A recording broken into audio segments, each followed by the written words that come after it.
MBBS in abroad. Apollo MedSkills 6 years of MBBS program will be completed in 35 lakhs only.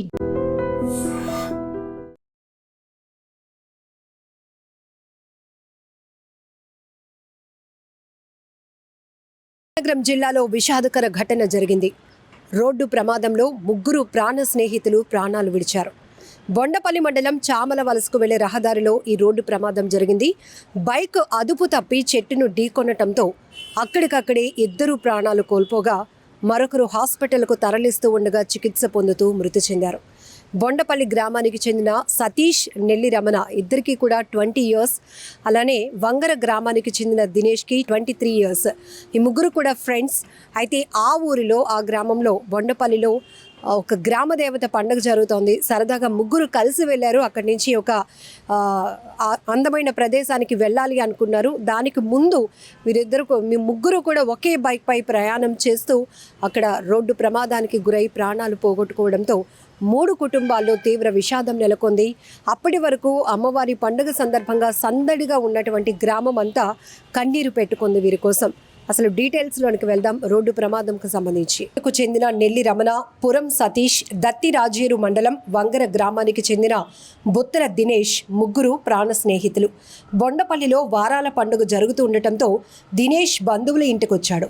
బుధవారం ఉదయం ముగ్గురు కలుసుకొని కాసేపు మాట్లాడుకున్నారు. తర్వాత స్థానికంగా ఉన్న నేలబావిలో స్నానం చేద్దామనుకున్నారు. చామల వలస వెళ్లే మార్గంలో బావి ఉండటంతో ఒకే బైక్ పై ముగ్గురు బయలుదేరారు. ఊరు పూర్తిగా దాటనే లేదు, కానీ రోడ్డు పక్కన ఉన్న చెట్టును బలంగా ఢీకొట్టడంతో ఈ ప్రమాదం జరిగింది. క్షణకాలంలోనే చెల్లా చెదురుగా ముగ్గురు పడిపోయారు. చుట్టుపక్కల వారు వచ్చి పరిశీలించేసరికి నెల్లి రమణ, బొత్తుల దినేష్లు తీవ్ర గాయాలతో ప్రాణాలు కోల్పోయారు. కాస్త మెలకువతో ఉన్న సతీష్ను జిల్లా కేంద్ర ఆసుపత్రికి తరలించగా చికిత్స పొందుతూ కన్నుమూశాడు. ఈ ఘటనతో 3 కుటుంబాల్లో తీవ్ర విషాదం నెలకొంది. అప్పటి వరకు పండగ సందడిలో ఉన్న గ్రామస్తులు విచారంలో మునిగారు. ఎస్ఐ మహేష్ కేసు దర్యాప్తు చేస్తున్నారు. మృతదేహాలను పోస్టుమార్టం కోసం జిల్లా కేంద్ర ఆసుపత్రికి తరలించారు. ఏదేమైనా సరదాగా గడపాలి అనుకున్న వారు స్నేహితులు ముగ్గురు ఒకేసారి ఒక రోడ్డు ప్రమాదంలో కన్నుమూయటం తీవ్ర విషాదాన్ని నింపిందని చెప్పొచ్చు. ఆ కుటుంబాలు తమ బిడ్డల్ని కోల్పోయి తీవ్రంగా రోధిస్తున్న తీరు ప్రతి ఒక్కరికంట కన్నీరు పెట్టేస్తోంది. అప్పటి వరకు గ్రామ పండుగ జరగటంతో ఊరంతా ఆ సందడి వాతావరణంలో ఉంది. కానీ ఒక్కసారిగా ఈ ముగ్గురు చెట్టును ఢీకొని అక్కడికక్కడే విగత జీవులుగా పడి ఉండటం చూసినటువంటి స్థానికులు తీవ్ర విషాదంలో మునిగిపోయారు. ఈ మధ్య రోడ్డు ప్రమాదాల తీరు చూస్తుంటే భయమేస్తోంది. ఎప్పుడు ఎలాంటి ప్రమాదాలు జరుగుతాయో, ఎవరు ప్రాణాలు కోల్పోవాల్సి ఉంటుందో అని ఒక రకమైన ఆందోళన ప్రతి ఒక్కరిలో కనపడుతోంది. భారీ వాహనాల నుంచి బైకుల వరకు చిన్న చిన్న ప్రమాదాల్లో కూడా స్పాట్లోనే మృతి చెందుతున్నటువంటి ఘటనలు మనం ఈ మధ్య ఎక్కువగా చూస్తున్నాం.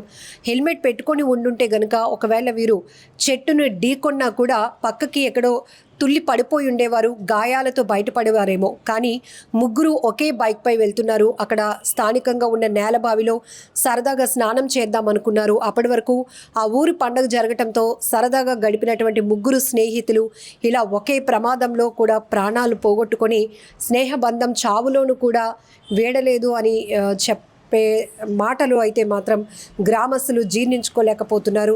ముగ్గురు ఇక్కడ బొండపల్లికి చెందినటువంటి సతీష్, నెల్లి రమణ, అలాగే పక్క ఊరు వంగర గ్రామానికి చెందినటువంటి దినేష్ ముగ్గురు కూడా చాలా ఫ్రెండ్షిప్తో ఉంటారు. ఈ ముగ్గురిని చూస్తే చాలా హ్యాపీగా ఉండేది. ఎవరి విధికి కన్ను కుట్టిందా ఏమో తెలియదు, కానీ పాపం అప్పటి వరకు సరదాగా గడిపినటువంటి వాళ్ళు ఆ సరదా కోసమే స్నానానికి వెళ్దాం అనుకున్నారు. కానీ ఇలా తీరని లోకాలకు వెళ్ళిపోతారని ఎవరు ఊహించలేదు. ఈ ఘటనతో ఒక్కసారిగా గ్రామం అంతా కూడా విషాదంలో వెళ్ళిపోయిందని చెప్పొచ్చు. కుటుంబ సభ్యులు, కన్న తల్లిదండ్రులు రోధిస్తున్న తీరు గుండెలు అవిసేలా తమ బిడ్డల కోసం వాళ్ళు రోధిస్తున్నారు. అది కూడా ఎదుగొచ్చిన పిల్లలు 23 ఏళ్ళ దినేష్, అలాగే నెల్లి రమణ, సతీష్ ఇద్దరికి 20 సంవత్సరాలు. సో ఎదుగొచ్చినటువంటి కొడుకులు ఒక్కసారిగా ఇలా రోడ్డు ప్రమాదంలో దూరం అయిపోవడం మాత్రం మేము జీర్ణించుకోలేకపోతున్నాం. మాకు ఇంత అన్యాయం చేసావా దేవుడా అంటూ వాళ్ళు గుండెలు బాదుకుంటూ రోధిస్తున్నారు. ఈ ఘటన అయితే, ఈ విషాదకర ఘటన ప్రతి ఒక్కరికి కన్నీరు పెట్టేస్తోంది. నిజంగా ప్రస్తుతం ఉన్నటువంటి సమాజం దేనికి ప్రయారిటీ ఇస్తుంది? ఆర్థిక సంబంధాల చుట్టూ మాత్రమే తిరుగుతోంది. మళ్ళీ ఎన్నికలంగానే చాలా విరక్తి కలుగుతాం. మంచి అనిపిస్తుంది కదా, లేడీస్ కూడా ఛాలెంజింగ్ జాబ్స్ చేసినప్పుడు చాలా బాగుంటది. ట్రాఫిక్ అసిస్టెంట్స్ గా నియమించిన ట్రాన్స్జెండర్స్ అందరితో సాల్యూట్ చేయించుకుంటున్నారు. ఫుడ్ డెలివరీ ఇవ్వటానికి వెళ్ళినటువంటి డెలివరీ బాయ్ అనిల్ పై కళ్ళ ముందు